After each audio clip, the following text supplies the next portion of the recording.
Pemirsa, beberapa kali hubungan antara Joko Widodo dan Mega mengalami pasang surut, mulai dari persoalan posisi menteri sampai deklarasi capres PDIP. Nah, alih-alih mendukung Ganjar, justru Presiden Joko Widodo ini menggeser dukungannya ke Prabowo Subianto. Benarkah ini karena tersulut perjanjian batu tulis? Kita akan membahasnya bersama dengan Mas Raimundus Rikang, redaktur majalah Tempo. Halo Mas Rikang. Halo Jian.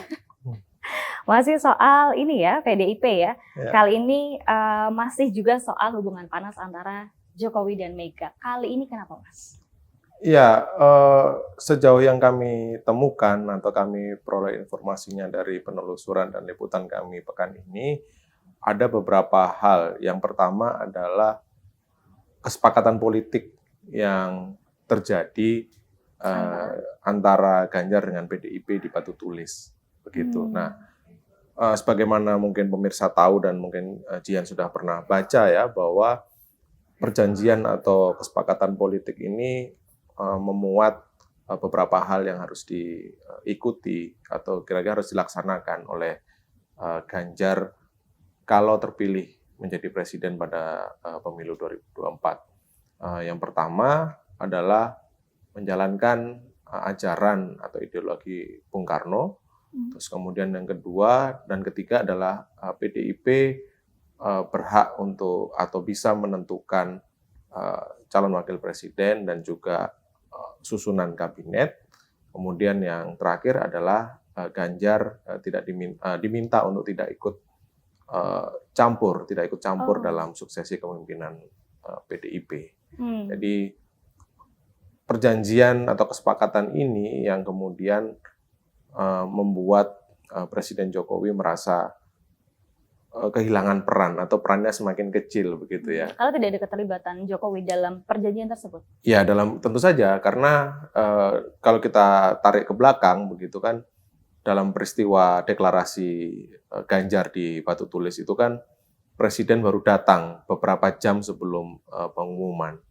Nah, sementara kita mendapatkan cerita bagaimana Ganjar itu kan sudah datang 1 hari sebelum pengumuman tanggal 21 April itu. Ya. Nah, 20 April Ganjar datang di batu tulis melalui proses dan pada malam atau setelah maghrib atau pada waktu itu setelah buka puasa ya, karena itu hari terakhir puasa menjelang Idul Fitri, ada semacam diskusi antara Ibu Mega, Ganjar, Mas Hasto sebagai sekjen, dan ada Mas Nanan di situ gitu kan. Nah, itulah prosesnya ada di situ.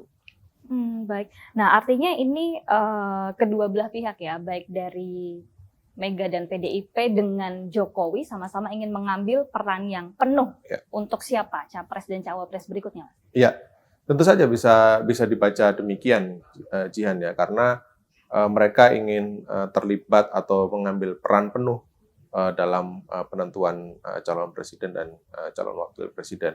Dan sesudahnya ketika nanti pasangan atau calon yang dijagokan oleh PDI Perjuangan ini terpilih dalam pemilu 2024.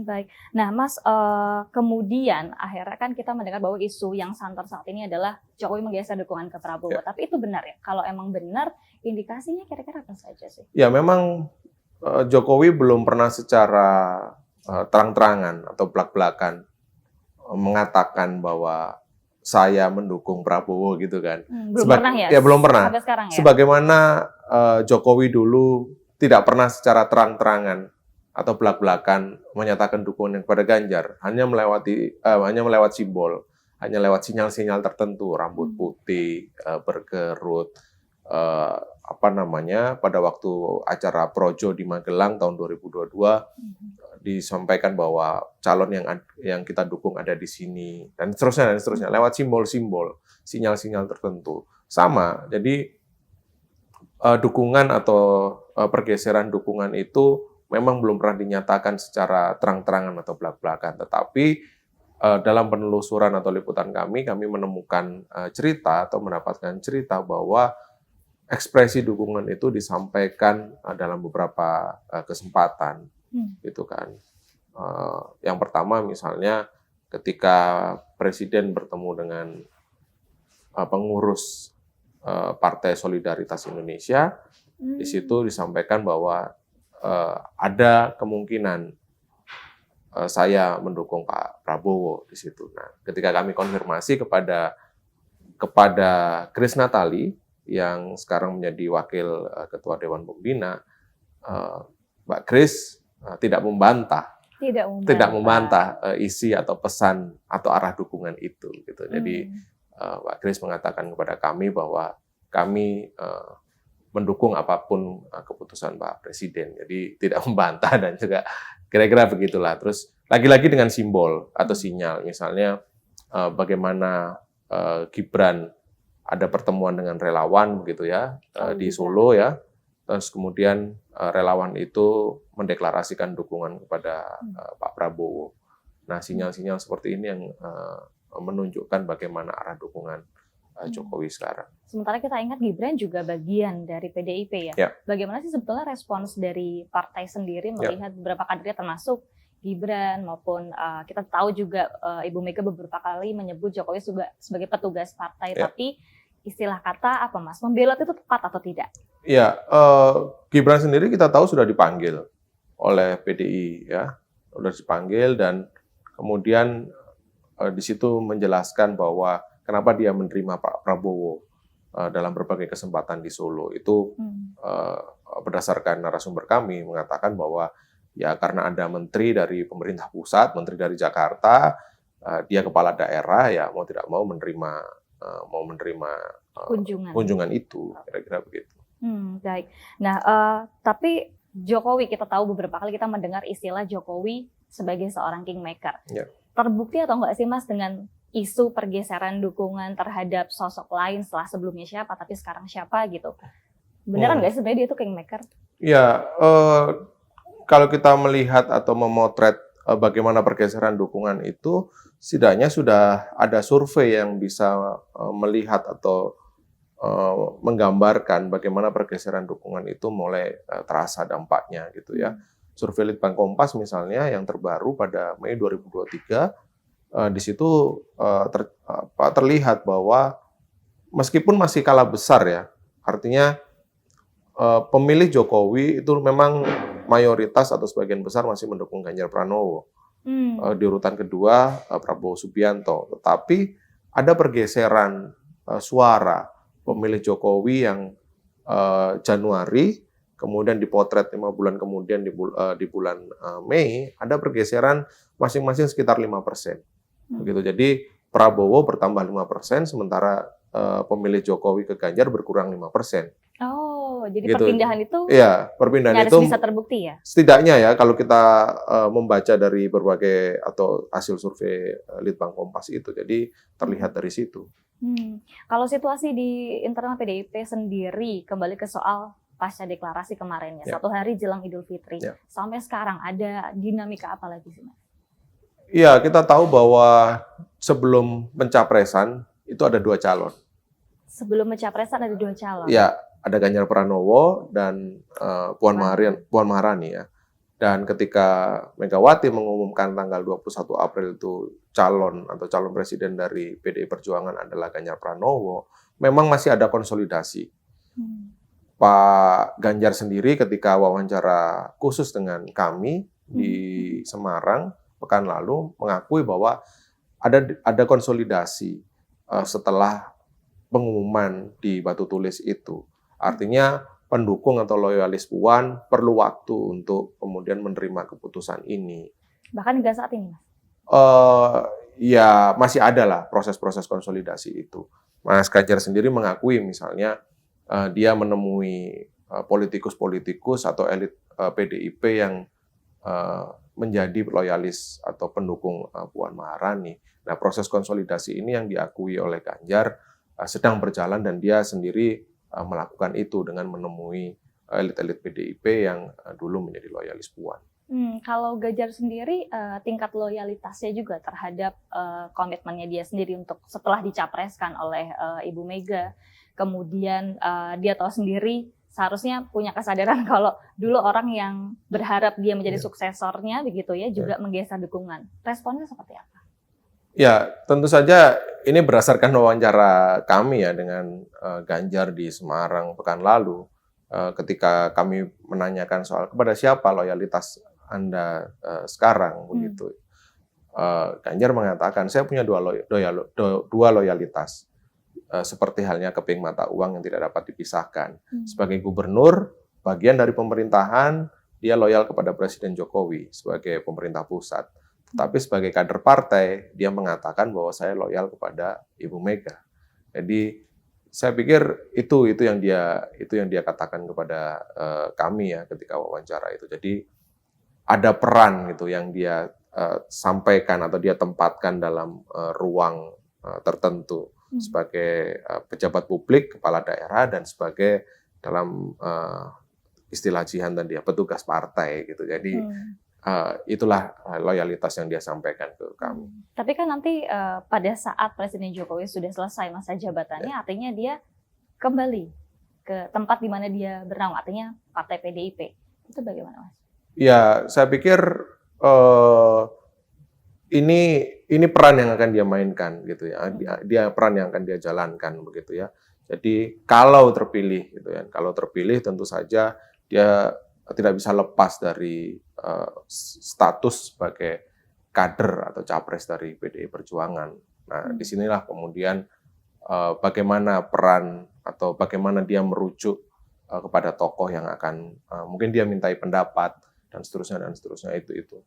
Apa saja sih pesan Ibu Mega terhadap seorang Ganjar Pranowo? Kan kalau tidak salah ada satu hari ya di mana Ganjar tuh ada di batu tulis yang itu juga mendengarkan petuah-petuah Mega. Itu apa sih yang disampaikan? Ya, yang saya dapatkan ceritanya dari beberapa orang dan kemudian kemarin dikonfirmasi ceritanya oleh Ganjar begitu. Benar. Misalnya jangan melihat istana dari sisi terang saja, tapi lihatlah sisi gelap begitu kan.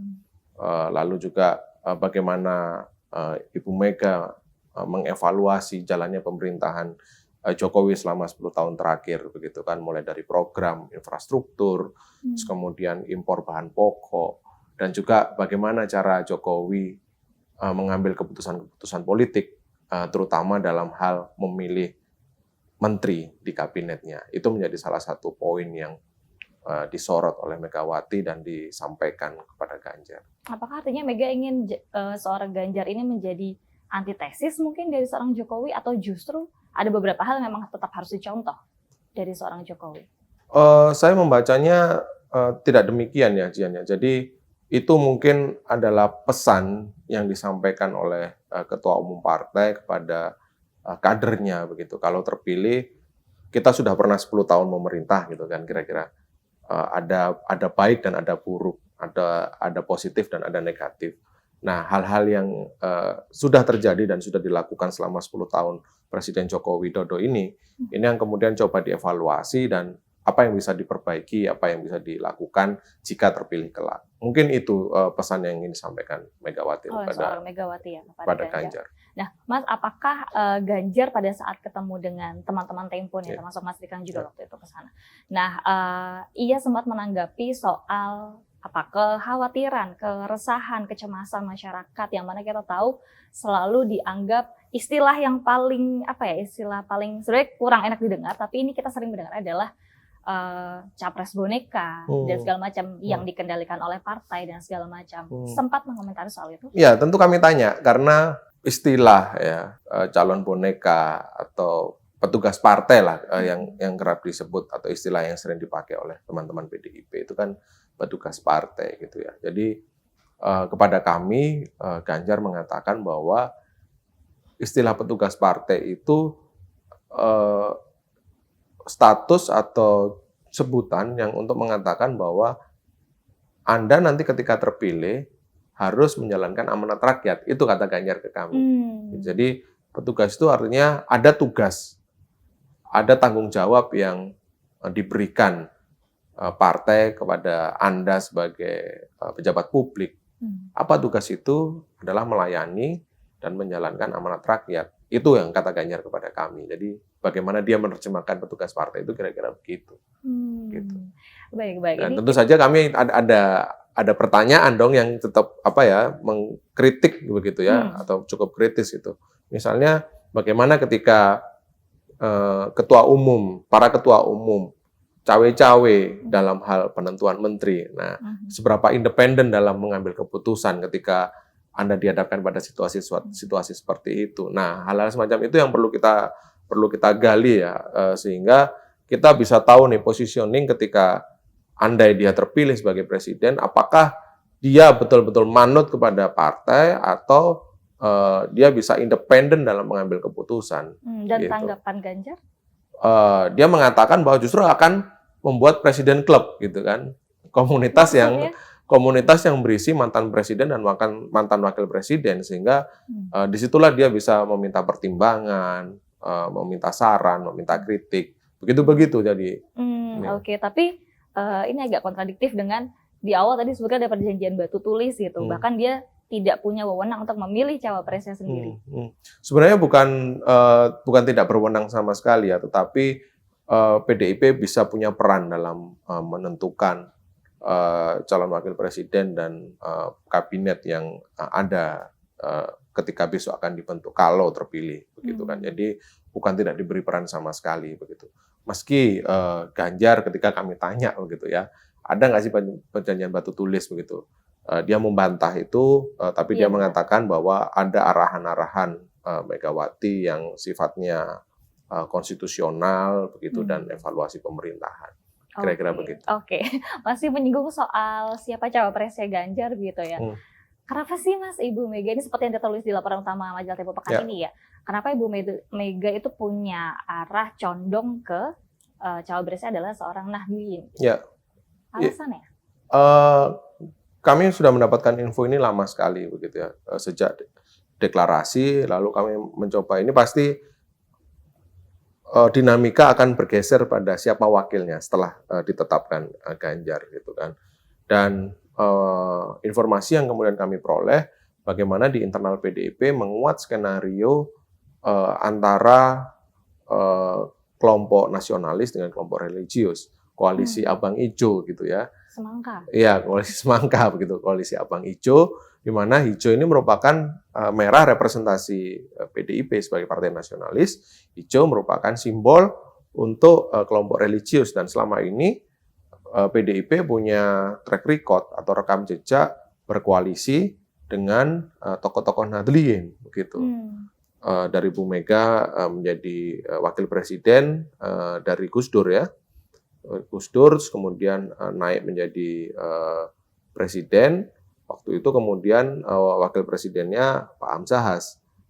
Terus kemudian 10 tahun terakhir Pak Jokowi misalnya kemudian menggandeng Pak Yusuf Kalla dan juga Kiai Maruf Amin yang merupakan tokoh NU begitu. Nah, rekam jejak ini yang kemudian dipakai sebagai acuan atau referensi bagi Bu Mega untuk kira-kira menentukan siapa capres dan cawapres yang akan diusung oleh PDIP dan partai koalisinya nanti. Jadi artinya masih berjalan paralel antara internal PDIP mengkonsolidasikan siapa capresnya sekaligus siapa cawapresnya begitu ya. Tadi dari semangat konsolidasi hijau dan merah.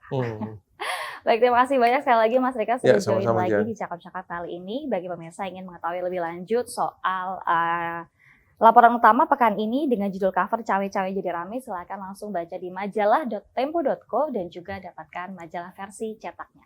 Akhir kata saya Dejian beserta kurang petugas pamit undur diri. Kita jumpa di Cakap-Cakap episode selanjutnya. Dah.